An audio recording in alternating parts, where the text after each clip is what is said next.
Kings அந்த distilleries கம்பெனிக்கு உங்களுக்கு என்ன சம்பந்தம்? எந்த சம்பந்தமும் இல்லை. உடனே அண்ணாமலை கேட்டாரு, அந்த பேர்ல ரிஜிஸ்டர் ஆகிருக்கிற கார்ல தான் இப்போ கோர்ட்டுக்கே நீங்க வந்திருக்கீங்க, சம்பந்தம் இல்லாம அந்த கார் உங்களுக்கு ஏன் வந்துச்சுன்னு. இதுக்கெல்லாம் பதில்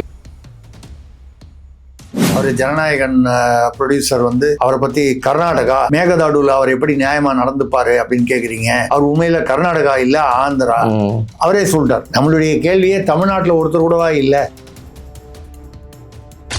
இவரும் அந்த A4 ஷீட்ல எழுதி கொடுத்ததுதான் படிச்சாரு. முதல்வரும் யாரோ எழுதி தயார் பண்ணது. இந்த பக்கம் அவரு உதயநிதி அவர்களும் பாத்தீங்கன்னா மேஜைக்கு கீழே வச்சுக்கிட்டு படிச்சாரு. அதையும் கரெக்டா ஒருத்தன் ஜூம் பண்ணி போட்டு விட்டான், மேஜை கீழே வச்சுக்கிட்டு படிக்கிறார். அந்த பக்கம் ஜெகத்ரட்சகனோட பையன் அவரு மகனை போன்றவர்களை நீங்கள் கட்சியில் சேர்ப்பதன் மூலம் அப்போ இதையும் அதையும் எப்படி ஒப்பிட்டு பார்ப்பது? மருத்துவமனைகள் கல்லூரியில் வைத்திருக்கிறார், அவர் ஏதோ உழைத்து பிழைத்திருக்கிறார் என்று நம்ம புரிஞ்சுக்கிறோம். இத மாதிரி உழைக்கிறதுக்கு நமக்கு வாய்ப்பு கிடைக்கலையே நம்ம நினைக்கிறோம். அவருடைய மகன் தாவேகாவில் சேர்த்துக் கொள்கிறார்கள் என்றால் அப்புறம் எப்படி இன்னும் தூய சக்தி? எவ்வளோ அடிச்சாலும் தாங்குவான், இவன் ரொம்ப நல்லவன் சொல்லிட்டாங்க. ஸ்பெக்ட்ரம் தமிழ் நேயர்களுக்கு வணக்கம். இன்று நம்முடன் நேர்காணலுக்காக மூத்த பத்திரிகையாளர் திருசக்தி சுந்தரராமன் ஐயா உடன் இருக்கிறார். பல்வேறு சுவாரஸ்யமான தகவல்களை நமக்காக வைத்திருக்கிறார், அவரிடமே கேட்கலாம். வணக்கம் சார். வணக்கம் கார்த்திக் சார், சொல்லுங்க சார். ஒரு பிரத்யேக தகவல் உங்க வாயால அதை சொன்னீங்கன்னா தான் எங்களுக்கு கேட்க நல்லா இருக்கும். நீங்களே சொன்னீங்கன்னா நல்லா இருக்கும். எதை எதிர்பார்க்குறீங்கன்னு எனக்கு தெரியும். ஊழலை ஒழிப்போம், தொடவும் விடமாட்டோம், தொட்டவங்களையும் விடமாட்டோம், தொட்டவங்களையும் விடமாட்டோம் அப்படின்னு சொன்னாரு. பஞ்சு டைலாக்லாம் கேட்கறதுக்கு நல்லா தான் இருந்துச்சு. அதை பத்தி ஒன்றும் இல்லை. அது மக்களுக்கு அது அவருடைய படத்துல அந்த படங்கள்ல அந்த பஞ்சு டைலாகை பார்த்து கேட்டு பழகினவங்களுக்கு இது சினிமா ஷூட்டிங் தளமா இல்லை சட்டமன்றமானு எதிர்கட்சி தலைவர் கூட கேட்டாரு. அவர் கேட்டாருங்கிறது இல்லாமல் எல்லா ரெண்டு பக்கமுமே என்னை பொறுத்த வரைக்கும் சினிமா தரமாக தான் இருந்தது. இவரும் அந்த A4 ஷீட்ல எழுதி கொடுத்ததுதான் படிச்சாரு. முதல்வரும் யாரோ எழுதி தயார் பண்ணது, அவரே தயார் பண்ணாரா யாரோ தயார் பண்ணாலும் தெரியல. இந்த பக்கம் அவரு உதயநிதி அவர்களும் பாத்தீங்கன்னா மேஜைக்கு கீழே வச்சுக்கிட்டு படிச்சாரு. அதையும் கரெக்டா ஒருத்தன் ஜூம் பண்ணி போட்டு விட்டான், மேஜை கீழே வச்சுட்டு படிக்கிறாருன்னு. அது சரி, இந்த காலத்துல எல்லாரும் அமைச்சர்கள், அவர் ஆனந்த் அவர்கள் படித்த போதும் சரி, வெள்ளை அறிக்கை மரிய வில்சன் நிதியமைச்சர் படித்த போதும் சரி, தமிழ்நாடு எவ்வளவு கஷ்டப்பட போகுதுன்னு தெரியல. எந்த ஆட்சியிலுமே ஒரு ஆட்சியிலையும் பல நன்மைகள் இருக்கும், பல இன்னல்கள் இருக்கும். இந்த ஆட்சியில இன்னும் தெரியல, இப்பதான் புதுசு. ஆனா தமிழ் எவ்வளவு கஷ்டப்பட்டதுன்னு ஏற்கனவே தெரிஞ்சு போச்சு. தமிழ்நாடு கஷ்டப்படுறத விட தமிழ் எவ்வளவு கஷ்டப்படுதுன்னு. அது ஏன் தமிழ் படிக்கிறதுக்கு, அதுவும் பார்த்து படிக்கிறதுக்கு இவ்வளவு தடுமாற்றம், இவ்வளவு பிழைகள்? விவகாரம்னு படிக்கிறாங்க, நீதின்னு படிக்கிறாங்க, இப்படி பல விஷயங்கள். சரி, இந்த தலைமுறை தான் சொன்னா இவங்கெல்லாம் அப்படி ஒண்ணு அமைச்சர் ஆனந்த் அவர்களும் நானும் இன்னும் பெரிய வயசுல வித்தியாசமா இருக்கும் போது நாங்க கிட்டத்தட்ட ஒரே வயசுல தான் இருக்கோம். அப்படி இருக்கும்போது தலைமுறை மாறி போச்சு அப்படின்னு சொல்றதும் ஒன்றும் அர்த்தம் இல்லை. இப்படி வேணா சொல்லலாம். இதுல யாரெல்லாம் தாய்மொழி தமிழ் அப்படின்னு ஒரு கால் வித்தியாசம் இருந்ததுன்னா, இப்ப நிறைய பேர் மாண்புமிகு முதல்வர் விஜய் யாரெல்லாம் அப்பாயின்ட் பண்ணியிருக்காங்க போட்டு யாரெல்லாம் ஆந்திரான்னு இப்ப அவர் நிர்மல்குமார் அவர்களே என்ன சொல்லியிருக்காரு, அவரு ஜனநாயகன் ப்ரொடியூசர் அவரை பத்தி கர்நாடகா மேகதாடுல அவர் எப்படி நியாயமா நடந்துப்பாரு அப்படின்னு கேக்குறீங்க. அவர் உண்மையில கர்நாடகா இல்ல, ஆந்திரா. அவரே சொல்லிட்டார், நம்ம சொல்லல. அவர் ஆந்திரா ஒரிஜினல், கர்நாடகால செட்டில் ஆனவர். நம்மளுடைய கேள்வியே தமிழ்நாட்டுல ஒருத்தர் கூடவா இல்ல, உங்க கட்சியில இல்ல, உங்களுக்கு வேண்டியவர். கட்சியில ஒன்றும் இருக்கலாம், இல்ல ஆலோசகர். இப்போ ஜான் ஆரோக்கியசாமின்றவர் ஆலோசகர் தானே, கட்சி நிர்வாகி கூட இல்லையே. அவர் பொதுவானவர். அவருமே ஆந்திரா தான். இந்த மாதிரி வரிசையா பாத்தீங்கன்னா நிறைய பேர் ஆந்திரா. நம்ம ஒன்றும் ஆந்திரத்திற்கோ இல்ல மற்ற மாநிலங்களுக்கோ எதிரானவர்கள் இல்லை. ஆனால் நம்ம என்ன சொல்றோம்னா, ஒரு குறிப்பிட்ட ஒரு மாநிலத்துக்கு அவங்கள நீங்க திமுகவுக்கு எதிரான ஒரு விமர்சனம் தெலுங்குக்காரர்களுக்கு அதிகமாக தமிழ்நாட்டு அமைச்சரவையில் 10 அமைச்சர்களுக்கு மேல் தெலுங்கு தாய்மொழியாக கொண்டவர்கள். இருந்தால் எனக்கு ஒன்றும் அதை நான் தப்புன்னு விமர்சனம் பண்ண விரும்பல. ஏன்னு கேட்டால் இது மதராஸ் மாகாணமாக இருக்கும் பொழுது பல பேர் இங்கே வந்து மலையாளம், தெலுங்கு, கன்னடம் தாய்மொழியாக கொண்டவர்கள் இங்கே வந்து நிரந்தரமாக குடியேறியவர்கள் இருக்கிறார்கள். இப்போ ரஜினிகாந்த் அவர்களை, சூப்பர் ஸ்டார் அவர்களை யாரும் வந்து கன்னடராக பார்ப்பதில்லை. தமிழ்நாட்டு சூப்பர் ஸ்டார் தான் சொல்லுவாங்களே தவிர அவர் யாரும் கன்னடத்து சூப்பர் ஸ்டார்னு சொல்றதில்லை. அவரும் கன்னட படம் ஏதோ 4 படம் நடிச்சிருப்பாரோ. அது நான் சொல்றது வந்து என்னன்னா, தமிழ்நாட்டில் நாம் வந்து யாதும் ஊரே யாவரும் கேளீர் பரந்த மனப்பான்மையாக இருக்கிறோம் என்பது பாராட்ட வேண்டிய விஷயம். ஆனா அந்த பரந்த மனப்பான்மைக்கும் அதே சமயத்துல பரந்த மனப்பான்மை என்ற பெயரில் தமிழர்களை இளிச்சவாயர்களாக ஆக்கிவிட வேண்டாம் என்பதுதான் நம்ம கோரிக்கை. யாதும் ஊரே யாவரும் கேளீர், எதையும் தாங்கும் இதயம், யார் வந்தாலும் ஏற்றுக்கொள்வோம், தமிழர்கள் வந்து இப்படி அப்படின்னு தமிழர்களை தலைமையில தூக்கி வச்சு பிறப்புக்கும் எல்லா உயிருக்கும் பிறப்புக்கும் எல்லா உயிருக்கும் எல்லாத்தையும் பேசி கடைசியில இவர்களை தமிழர்களை தமிழை தாய்மொழியாக கொண்டவர்களை அப்படின்னு சொல்றேன் இளிச்ச வாயர்களாக, கேனையர்களாக வந்து நினைக்க வைத்து விடாதீர்கள். ஏதோ சொல்லுவா ஒரு வடிவேலு படத்துல, கிரி படத்துல, எவ்வளோ அடிச்சாலும் தாங்குவான், இவன் ரொம்ப நல்லவன் சொல்லிட்டாங்க அப்படின்னு தமிழ்நாட்டு தமிழ் தாய்மொழி பேசும் தமிழர்களை ரொம்ப நல்லவன்னு சொல்லிட்டாங்க அப்படிங்கிற நிலைமைக்கு வடிவேலு அந்த கதாபாத்திர நிலைமைக்கு கொண்டு வந்து விடாதீர்கள் என்றுதான் நம்ம சொல்றோம். இந்த இதுல பாத்தீங்கன்னா, நீங்க ஊழலற்ற ஆட்சி அப்படிலாம் சொன்னீங்க. நம்ம ஏற்கனவே பேசணும், திமுகலேருந்து வந்திருக்காங்க, திமுக கூட்டணியிலேருந்து, அதிமுகலேருந்து வந்திருக்காங்க. இவர்கள் எல்லாம் இவர்களுக்கு பின்னால் வந்து அந்த அந்த யார் எவ்வளவு பேர் ஊழல் பின்னணிகள், இந்த குற்றச்சாட்டுகள் உள்ளவங்க இருக்காங்க. அப்படிப்பட்ட ஒரு சூழ்நிலையில் இன்னைக்கு காலையில வர்ற நியூஸ், இது இன்னும் உறுதிப்படுத்தப்படவில்லை, அது உண்மையாக இருந்தால் அப்படிங்கிற முன்னாள் மத்திய அமைச்சர் எம்பி அவர் வந்து ஜெகத் ரட்சகன், ஒரு காலத்துல திமுகவுடைய, இன்னைக்கு செந்தில் பாலாஜி எப்படியோ அதுக்கு முன்னால ஏவாவேலு எப்படியோ அதுக்கு முன்னால அவர் ஜெகத் ரட்சகன், கலைஞர் பீரியட்ல அவர் தான் பிரைவேட் ட்ரெஷரர்னு சொல்லுவாங்க. கட்சிக்கு இல்லை, பிரைவேட், இங்க செலவு பண்ணுன்னா கொடுத்துருவாரு, அங்க செலவு பண்ணுன்னா கொடுத்துருவாரு. அந்த மாதிரி என்ன அப்பப்போ வந்து வள்ளுவர் கோடத்துல வச்சு கலைஞருக்கு ஒரு ஒரு பரிசு கொடுத்து ஒரு விழா கொண்டாடணும். அது அப்பப்போ அவருடைய திருப்திக்காக பண்ணிடுவார். அவருடைய மகனான ஜே சந்தீப் என்கிற அவருடைய மகனை அவர் தாவேகாவில் இணைய இருக்கிறார். மகன் இப்போ ஜெகத் ரட்சகனுடைய அத்தனை, அவர் வந்து 26,000 கோடி இலங்கையில வந்து முதலீடு பண்ணார்னு ஆங்கில நியூஸ் சேனல்லாம் கூட காமிச்சது. தமிழ்நாட்டில் சொன்னால் ஏதோ வன்மம், பிடிக்கல, போல வரல, கட்சி பிரச்சனை, இந்த கட்சி அந்த கட்சியெல்லாம் சொல்லலாம். ஆங்கில நியூஸ் சேனல்கள்லாம் கூட, பத்திரிகைகள்லாம் கூட கவர் பண்ணாங்க. 26,000 கோடின்னு வரும்போது அப்போதே என்ன ஒரு பேச்சு அடிபட்டது, அந்த அது தொடர்பான விஷயங்கள்ல தான், அந்த முதலீட்டு சம்பந்தமான விஷயங்கள்ல தான் சிங்கப்பூர் கம்பெனி வழியா வந்து அதை சலவை செய்து கொண்டு வந்ததாக அவருக்கு 980 கோடி அபராதம் விதிக்கப்பட்டது. கட்டிட்டாருன்னு சொல்றாங்க, தெரியல நமக்கு. நம்மகிட்ட கட்டி ரசீது காமிக்க போறாரு, கட்டிருப்பாருன்னு சொல்லலாம். ஆனா கட்டுறேன்னு சொன்னாரு. ஆமா, ஏன்னா வந்து அப்படி இல்லைன்னா எதிர்த்து கோர்ட்டுக்கு போயிருப்பாரு. அப்படி ஒன்றும் செய்தி வரல. ஆனா அதுக்கு அடுத்த 2 மாசம் கழிச்சு பாத்தீங்கன்னா, மகாபலிபுரம்ல வந்து போற வழியிலேயே அந்த இதுல பாத்தீங்கன்னா 7 ஸ்டார் ஹோட்டல், நான் கூட சொல்லியிருக்கேன், நடுவில் அப்படியே வந்து ரிவர் மாதிரி, ஆறு மாதிரி போற மாதிரி தண்ணி எல்லாம் விட்டு செயற்கையாக, ஏன் மெட்ராஸ்ல தண்ணியே கஷ்டமா இருக்கு, இதெல்லாம் விட்டு அதுல எல்லா முதலமைச்சர் ஸ்டாலின்ல இருந்து அப்ப எல்லா அமைச்சர்களும் போய் கலந்துட்டாங்க திமுக ஆட்சியின் போது. சென்னையில ஒரு வெனிஸ் நகரத்தை உருவாக்க ட்ரை பண்றாரோ. ஆமா, அப்படி 980 கோடி பண செலவை செய்தார் என்று அபராதம் கட்டி முடிச்சு அடுத்த 1 மாசத்துலயே இது வந்து, ஏற்கனவே அவருக்கு பல மருத்துவமனைகள் இருக்க, அவருக்கு வந்து அந்த ஒரு பல் மருத்துவமனை, அது பல்முனை மருத்துவமனை, அதுல வந்து பாத்தீங்கன்னா 3 எழுத்து மருத்துவமனை ஒன்று, அதுல வந்து அந்த இடி ரெய்டெல்லாம் வந்தபோது பிணவரை, மார்ச்சுரி, அதுக்குள்ள 19 கோடி ரூபாய் மூட்டையாக கட்டி வைக்கப்பட்டிருந்தது. ஒரு பிணம் வைக்கக்கூடிய, உடல் வைக்கக்கூடிய ஒரு இடத்துல வந்து வச்சிருந்தாங்க. பணம் வைக்கிற இடத்துல பணம் வைக்கிற இடத்துல பணம் வச்சுட்டாங்க.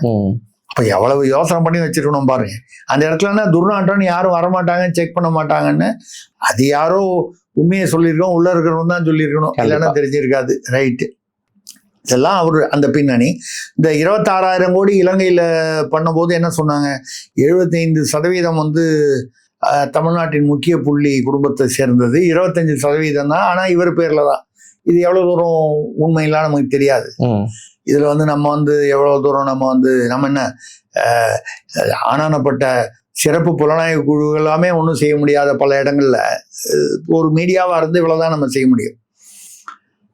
அவருடைய மகன் வந்து அப்ப அவருடைய சொத்துக்களுக்கு அதிபதியாக இருக்கக்கூடியது தானே அவர் மகன். கண்டிப்பா. அவர் ஒன்றும் ஜமீன்தாரா இருந்து வரல. அவர் முதல்ல அரசியல் ஆரம்பிக்கிறதுக்கு முன்னால எனக்கு அவரும் அறிமுகம் உண்டு. அவர் இவர் வீட்டுல இருப்பாரு, நம்ம ஆர்.எம். வீரப்பன் அவர்கள் இருந்தார் இல்லையா, எம்ஜிஆருக்கு அமைச்சராக எல்லாம் கூடவே இருந்தார். அவருடைய வீட்டுல டி நகர்ல இவர் ஸ்கூட்டர்ல வருவார். அப்போ டி நகர்ல ஏதோ பாத்திர கடை வச்சிருந்ததா சொல்லுவாங்க. சாதாரணமாக இருந்தவர் தான் இன்னைக்கு பல லட்சம் கோடிகள்ல பல மருத்துவமனைகள், கல்லூரிகள் வைத்திருக்கிறார்.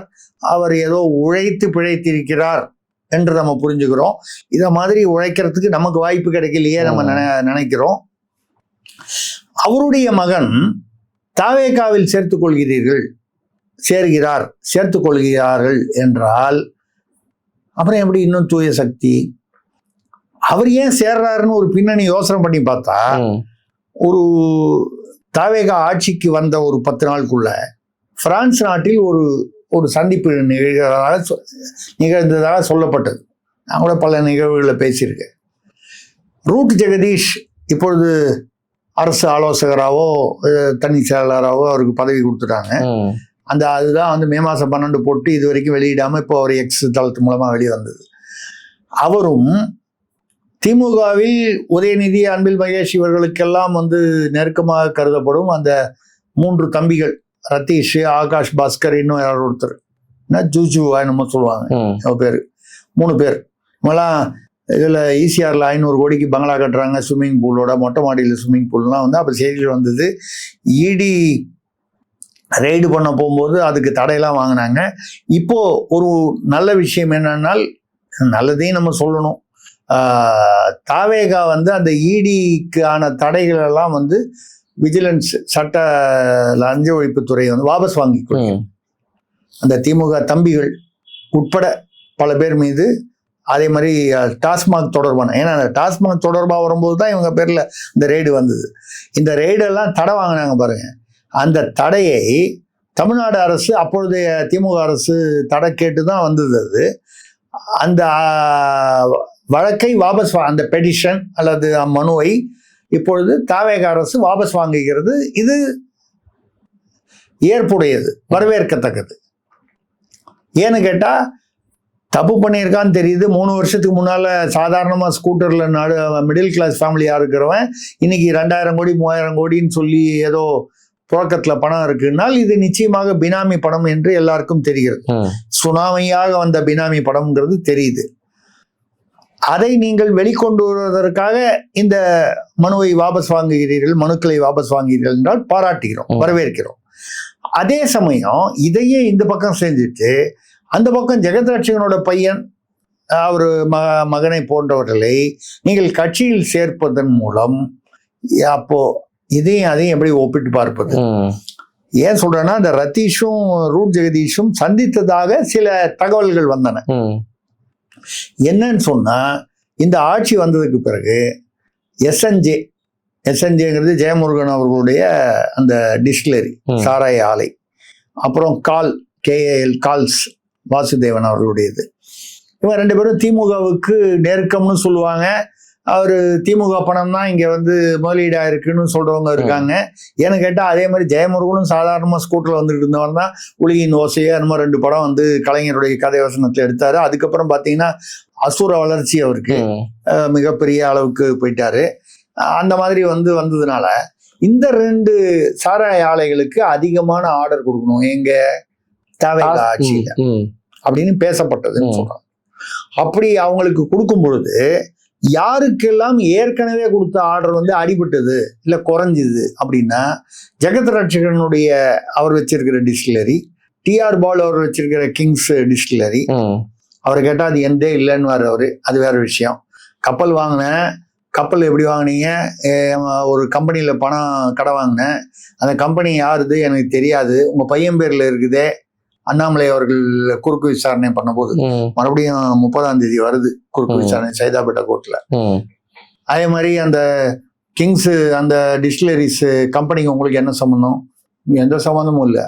உடனே அண்ணாமலை கேட்டாரு, அந்த பேர்ல ரிஜிஸ்டர் ஆகிருக்கிற கார்ல தான் இப்போ கோர்ட்டுக்கே நீங்க வந்திருக்கீங்க, சம்பந்தம் இல்லாம அந்த கார் உங்களுக்கு ஏன் வந்துச்சுன்னு. இதுக்கெல்லாம் பதில் இல்லை. இதுக்காக சொல்லணும்னா, ஜெகத் ரட்சகன், டிஆர் பாலு போன்ற மற்ற திமுக நிர்வாகிகள், முன்னாள் அமைச்சர்கள், இவர்களுடைய சாராய ஆலைகளில் ஆர்டர் குறைக்கப்பட்டது. திமுக ஆட்சியிலே இல்லைங்க, இப்போ தாவேகா ஆட்சி வந்த உடனே அங்க குறைச்சிட்டாங்க டாஸ்மாக்ல இருந்து. அதாவது இவர்களே என்ன சொல்கிறார்கள் என்றால், யாரு திமுக தரப்பில் அவங்க வந்து மொத்தம் 12ல் 11 வந்து திமுக அல்லது திமுக சார்ந்தவர்கள், அவங்களுக்கு தான். அப்படின்னா 90% மேல அவங்களுக்கு தான்.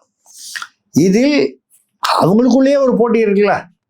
எல்லாரும் திமுக அனுதாபிகள், திமுக சார்ந்தவர்கள்னா கூட நீயா நானான்னு வரும்போது நான் என்னுடைய நலன் தான் எனக்கு முன்னுரிமை, நான் சம்பாதிக்கணுங்கிறது தான் முன்னுரிமை. இது வரைக்கும் நான் 1 லட்சம் கோடி சம்பாதிச்சிருக்கேன்னா இன்னொரு 10,000 கோடி சம்பாதிக்கணுன்றது தான் என்னோட ஆசை. இன்னொருத்தனை சம்பாதிக்க விடணும் அப்படின்லாம் வந்து நல்ல எண்ணம் வந்துருமா? அது எப்படி வரும்? அப்படி பேசும்பொழுது